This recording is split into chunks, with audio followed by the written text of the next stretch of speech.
Let's take one more call. Okay. And then I'll finish my topic, and then we'll do the rest. Go We've got. Is it David? This is David. How you doing, David? Doing fine, Matt. How are you? I'm good.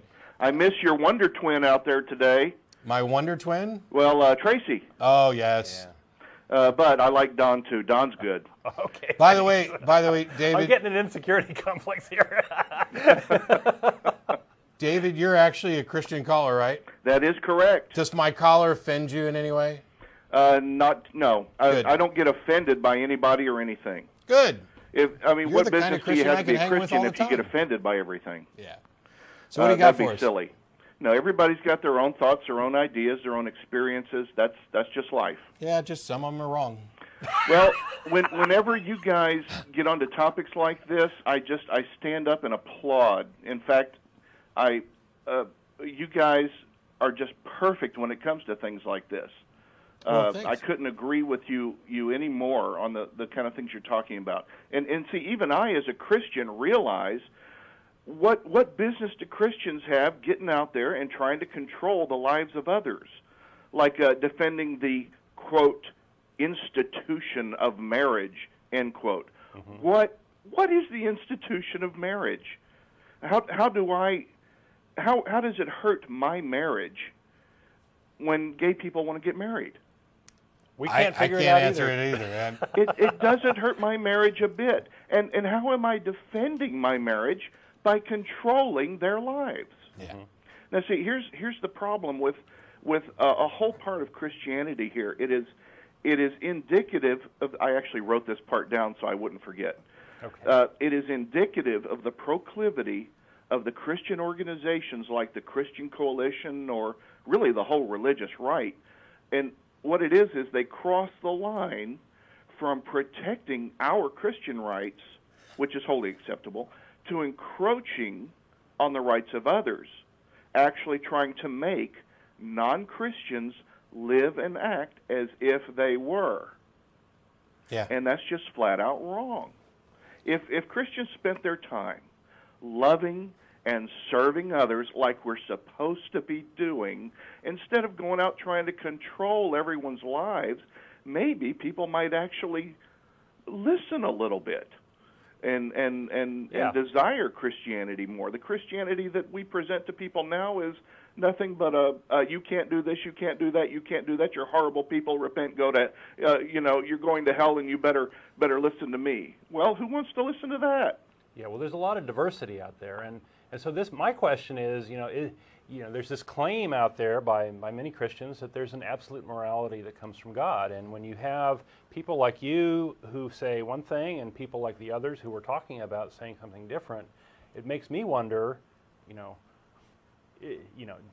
you really believe there's an absolute morality from God, and if so, are you following it or are they following it? Right? Well, now here's my answer to that, Don. Okay. I believe that there is a morality from God, but okay. Morality is simply an abstract concept that arises from the very fact that there are cognizant beings, and it is different in the eyes of different people. I mean, we see that just by different cultures.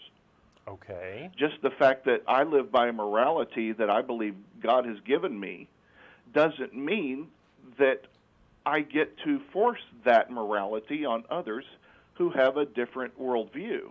Okay. I think my only objection is that I think you just said two different things. One being that morality is something that arises from conscious individuals and social interaction, and then the second thing is that you believe that your individual version of morality comes from a God, so that it still places it as something different. Of course, I realize you don't believe in God. No, I understand, but I'm saying if in fact your first position is true, that morals and ethics can arise from intelligent beings acting cooperatively as a perfectly natural occurrence, then what is this other thing where you've gotten moral codes from God? Are they, first of all, why would you need to presume that? I mean, I understand you believe it, and perhaps you have good reasons for it. I just see those two things as there contradictory, doesn't have where to one be is a unnecessary. God for there to be morality. Sorry?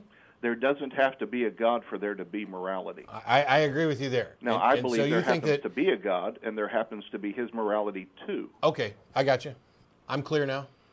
Yeah, I don't have a big issue with this standpoint that you just gave. I think that makes some amount of sense. Well, 90% of the time, I agree with what you guys say. Well, come join us. You guys, Yeah. no, really, Which seriously. means 10% of the time you you're guys wrong. are very clear thinkers, and I love that about you. Okay. Because I argue with my keeping fellow you Christians all the time, and so many are not clear thinkers at all. All right, I appreciate the call, David, and I know you didn't hear the last comment, but I was just poking fun, and I know you understand. Oh, that. were you making fun of me? You said you agreed bit. with us 90% of the time, and I said that's great. That means that there's only 10% of the time that you're wrong. And here he was complimenting us.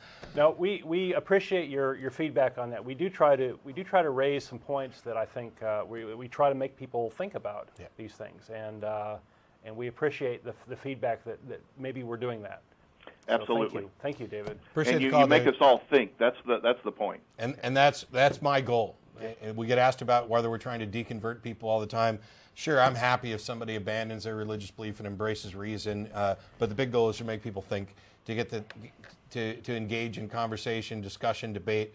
Because I don't think that any positive changes can ever be made without that. So. And there's so many people out there who are afraid for there to be light shed on their beliefs. Yeah, I appreciate the call, David. Thank you. You guys take it easy. Okay, bye.